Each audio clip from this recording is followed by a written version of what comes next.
Hello, everyone. This is Noah and John, and we are from UrbanDigs, and we are talking Manhattan. And Johnny, we're going deep into new development today.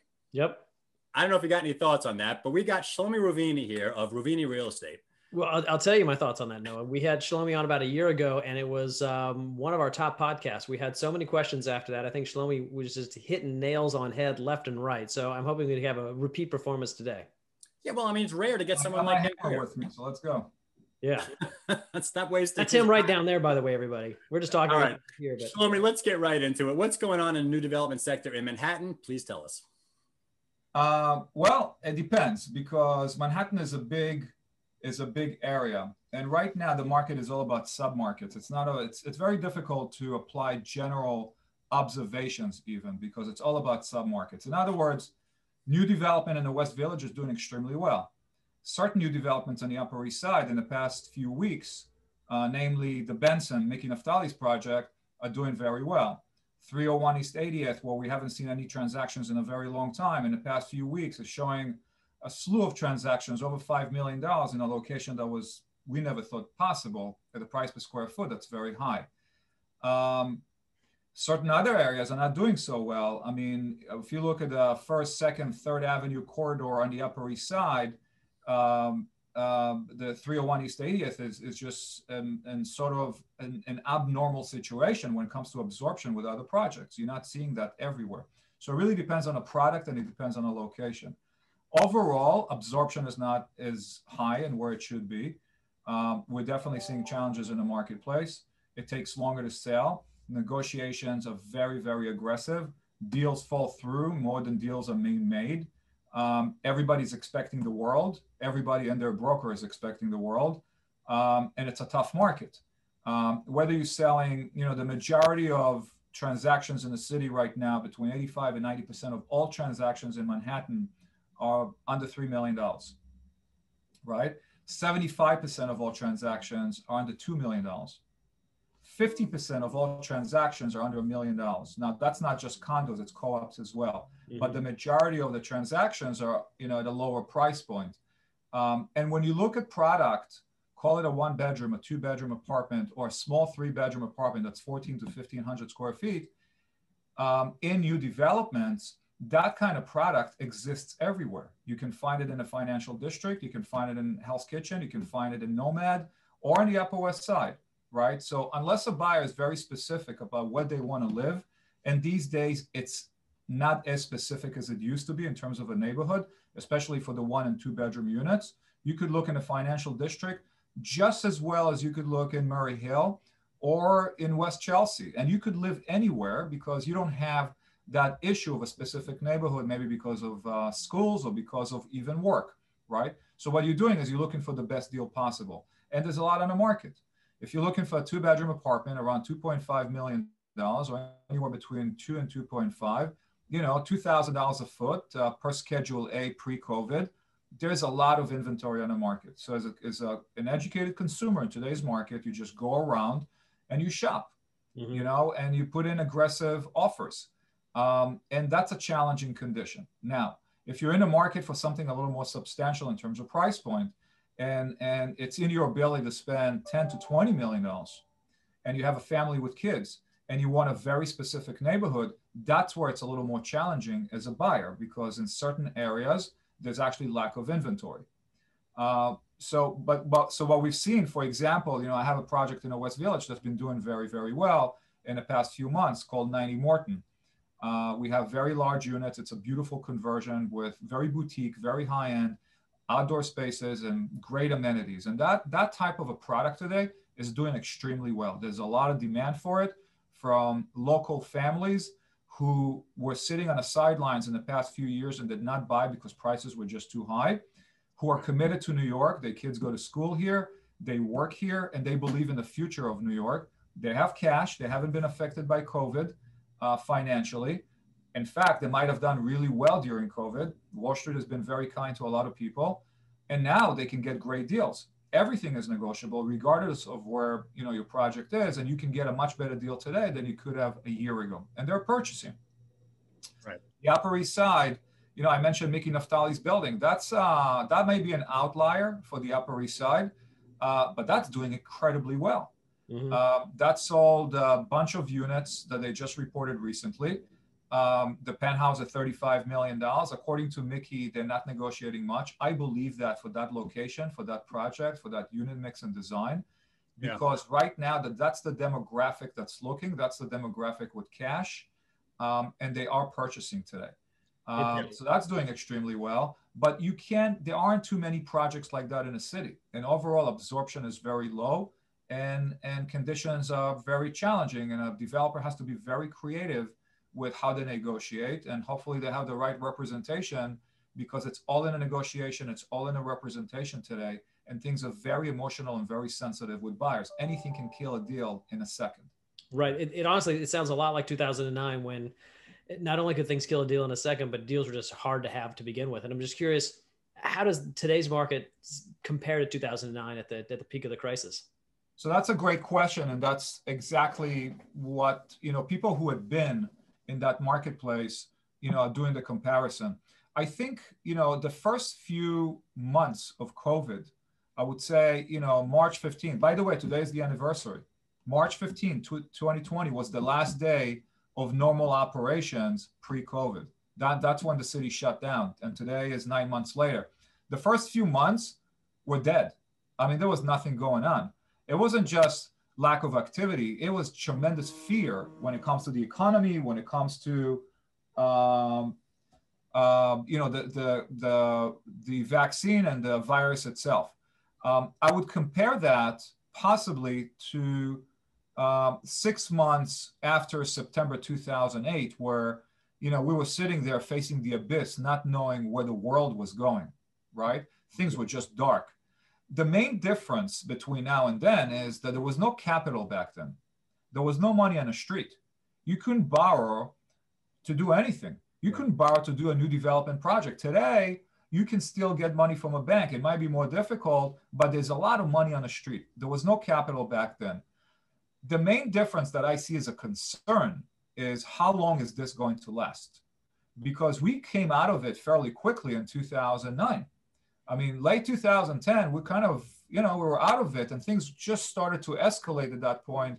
And for new development, that was the golden era of new developments, because there was no inventory, no new permits, a lot of demand, pent-up demand, and a lot of cash. People made a lot of money, on Wall Street, and weren't spending it out of fear. But at some point, the gates opened up, and everybody was buying, and that's when all those, projects did extremely well, like 150 Charles, 56 Leonard, Walker Tower, 157 West 57th Street, the first 50% of it, or 60% of it, did extremely well because there was a frenzy of buying. Bloomberg was the mayor here. He injected a lot of money into the city. The federal government put a lot of money into the city, and the city became the place to be. And foreign investments just kept pouring in, right? The issue I'm seeing today is, I just don't know how much time it's going to take to get out of this cycle that we're in, because while the past few months have been really good in terms of high-end transactions, to me, that's not an indication of the total market. I think the market is very challenging. That's a very small sector of the market. Percentage-wise, you're talking about 15 to maybe 20% of the market, maybe at the high end. The bulk of the market is very challenging. But on top of it, the city is hurting right now. There's a very deep deficit. All around us, there's a financial meltdown that we haven't even felt yet here. Yeah.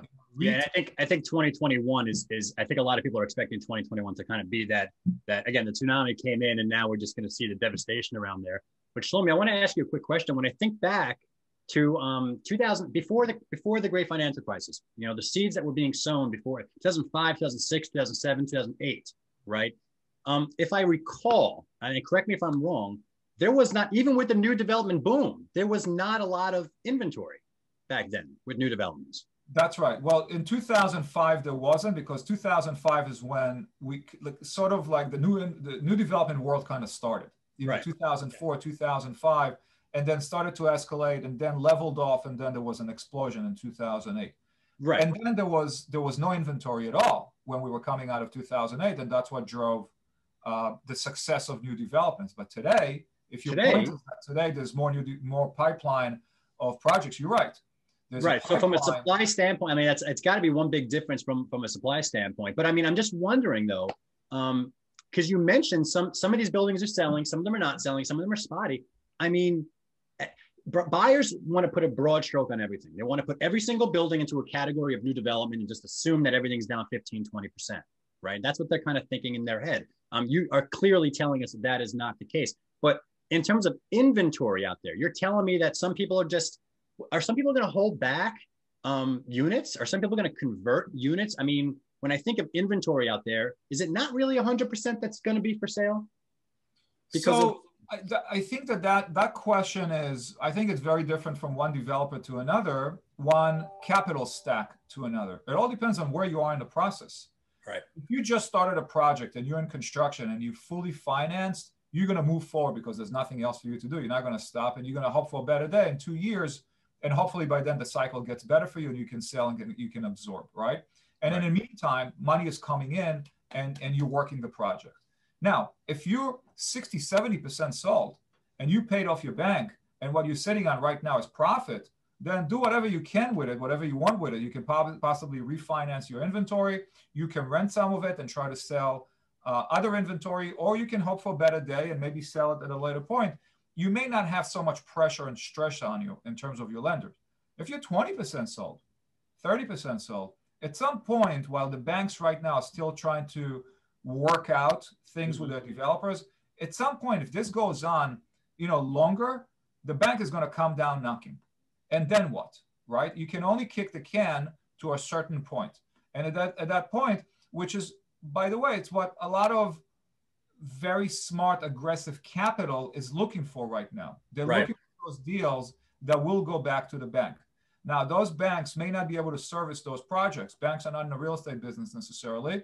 They may want to give them away or sell them at cost or at a discount. And there's a lot of money right now sitting on the sidelines waiting to purchase those loans and that debt and those projects so they can bring it back to the market, possibly at a discount because they're buying it at a deeper discount, and then sell it at lower numbers. Now, that sell it at lower numbers has an impact on the market, because if that's going to happen en masse, and you're going to have a bunch of projects coming into the city at 40 cents on a dollar or 50 cents on a dollar, what is that going to do to remaining inventory in the city? Yeah. Right. So the pipeline, and then there's more units that are coming to market, and most of that pipeline is projects that were purchased, the land that was purchased 2 years ago, I know about 2 years ago, at very high numbers, that add to that construction and cost of money and lack of absorption and a longer period of time for selling may not make the numbers. Right? They'll stop building, right? Well, again, depends on where you are in the process. If you fully finance with your construction loan, it will be very tough to hold and not continue building. If you haven't started building, it's different. That's what I was referencing to, is like you didn't even start yet. Yeah, absolutely. If you haven't started, it might be better to wait. And I know some developers who decided to just hold back and even bite the bullet on taxes and whatever expenses they may have in the meantime and not build, not get into that phase. Go ahead, Johnny. I was going to say, well, you talk about supply. This is all sort of in the here and now. And I'm just curious if you project, basically what's going on the ground right now is at a minimum. And if you put yourself in the New York of, say, 3 to 4 years, 5 years even now, is it possible we could even see a shortage in supply going forward? So you have to have long-term vision, and you have to have a sense of optimism as well, right? But that's the way I see things. I think the short term is going to be tough. Mm-hmm. I have a very good 3 months. I know brokers this fall who made more money than they've made throughout their career. Yeah. I mean, it's stories like that also. But that to me is a very small sector of the market. And I think things are going to get worse before they get better. I think 2021 possibly could be a very tough year.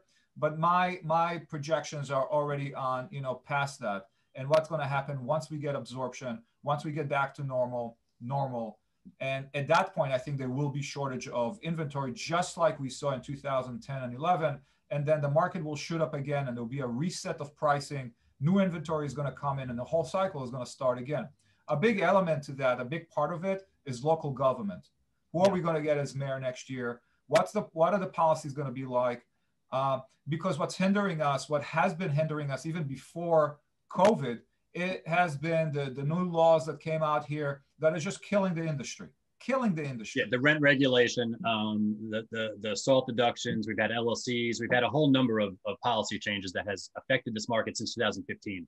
That's right. I think it's really short-sighted. I think it's doing things in a vacuum. I don't think it's big thinking and it's smart thinking. And I think that needs a change. And unless you have a change, it's just going to be painful for longer period of time. I think that definitely has to change. And if that changes, vaccine will come in, things will come back to normal. Hotels are going to start opening up again. Flights will take place again. Offices are going to be filled up with people again. And New York, like always, will thrive. There's no place like this city. And we're seeing the persistent demand that we have for the city, even during COVID. People want to be here. They're just viciously stubborn about being in New York, about living in New York, about experiencing New York. Even people that have gone out to the suburbs and bought houses in Jersey and Connecticut and whatever, to escape COVID.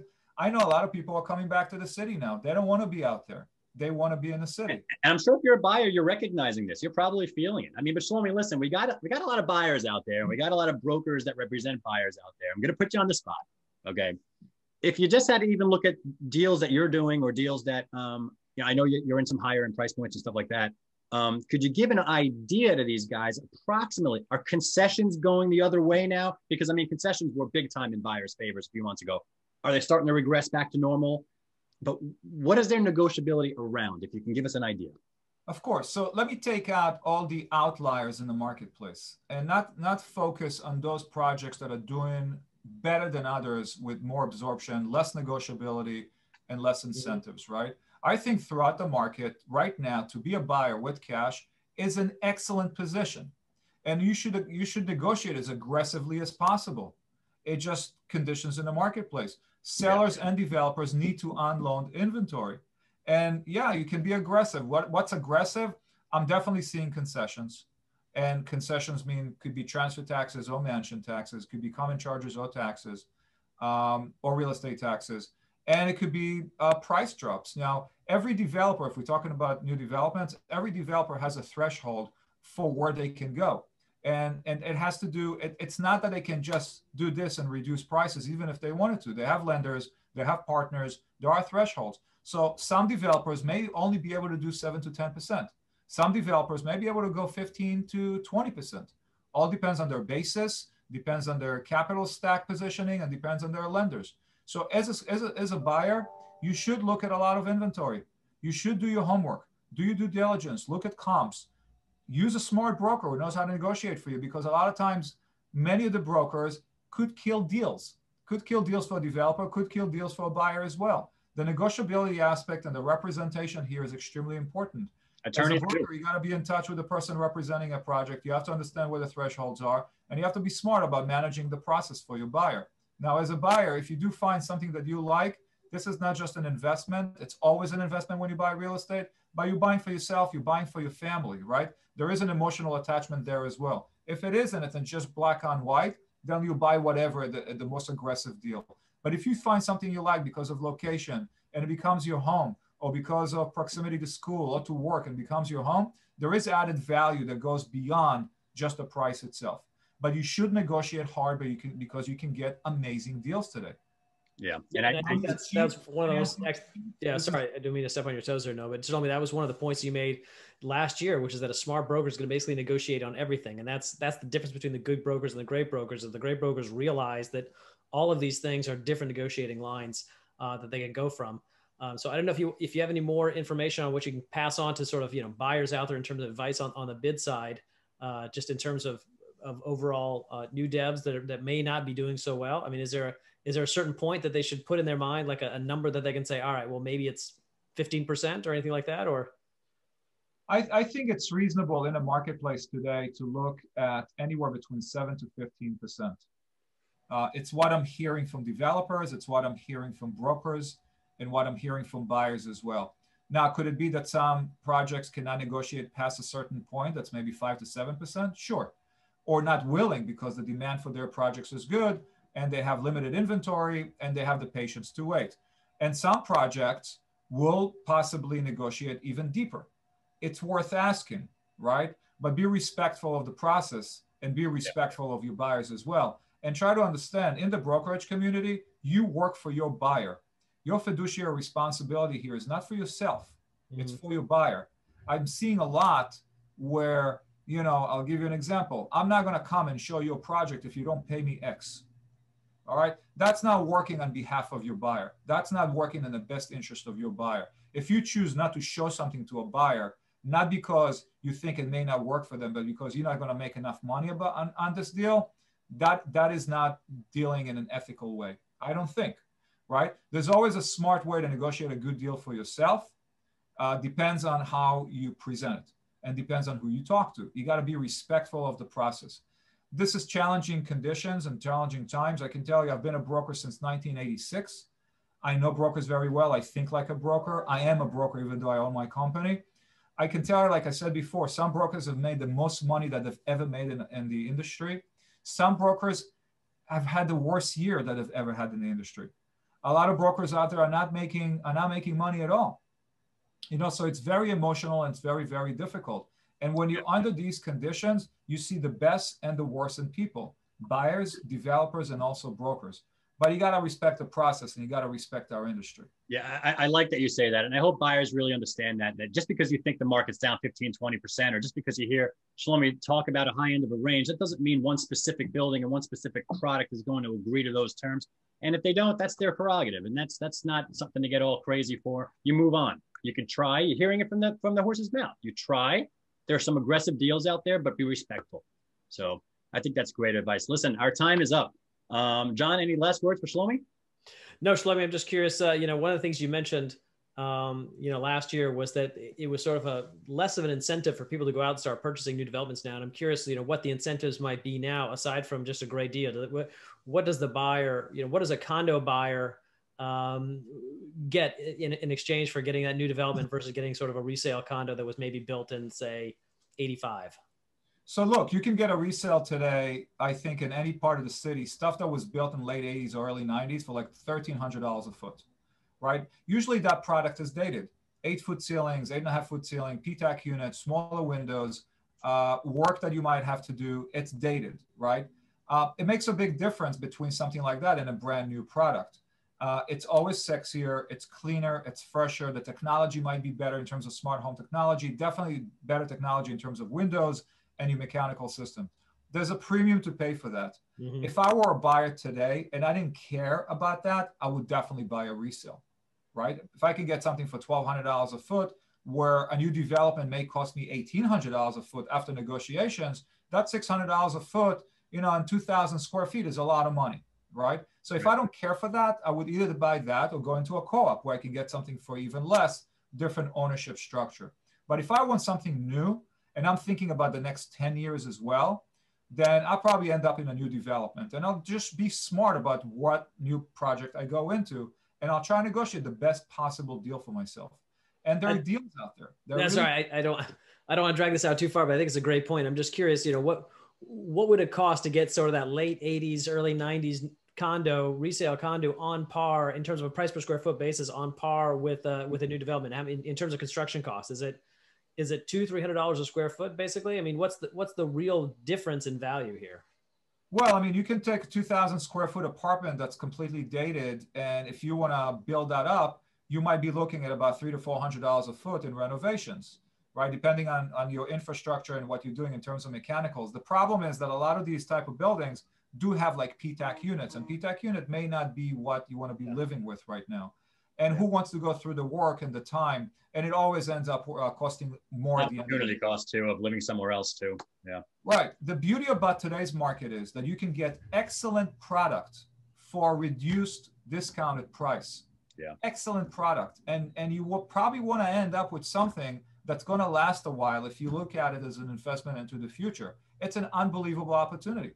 Yeah, I think it's great. So this has been a very, very helpful insight into what's going on. Thank you so much for bridging the gap. That is Shlomi Reuveni of Reuveni Real Estate. That is John Walkup. I am Noah Rosenblatt. We are from UrbanDigs talking Manhattan, and we'll catch you next time.